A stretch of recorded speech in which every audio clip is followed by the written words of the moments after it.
Hello, আমি মৌমিতা। কেমন আছে সবাই? রবিবারের সকালটা আমার শুরু হলো ডিম আর ওটসের একটা অমলেট দিয়ে, সাথে নিয়েছি একটু মেয়োনিজ। অন্যান্য রবিবারের তুলনায় আজকের রবিবারটা বেশ অন্যরকম এই কারণে আজ অনেকটা সকালে ঘুম থেকে উঠতে হয়েছিল। কথা ছিল ওদেরকে পড়ানোর, কিন্তু কেউ পড়তে আসেনি।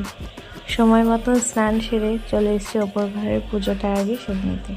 আজ দুপুরে আমাদের লাঞ্চের মেনুতে ছিল রাইস আর তার সাথে চিলি চিকেন তো অনেক খাওয়া হয়েছে, তাই বাড়িতে আজকে একটু চিলি পনির বানিয়েছিলাম।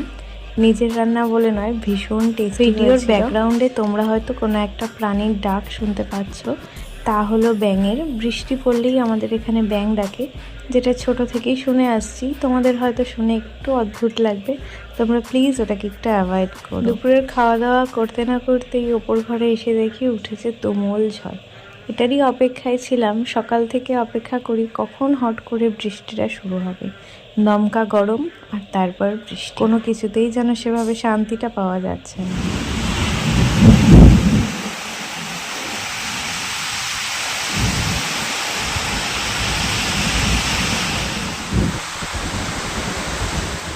বৃষ্টি তখন থেমে গেছে, এসেছিলাম ছাদে। এক আকাশে দেখি নীল রং, অন্যদিকের আকাশে দেখি গোলাপি। এইভাবেই দিনটা কাটলো। তোমাদের কেমন কাটলো তা জানিও। এইভাবেই তোমাদের সাথে আমার গল্প হবে। ভালো থেকো, সুস্থ থেকো।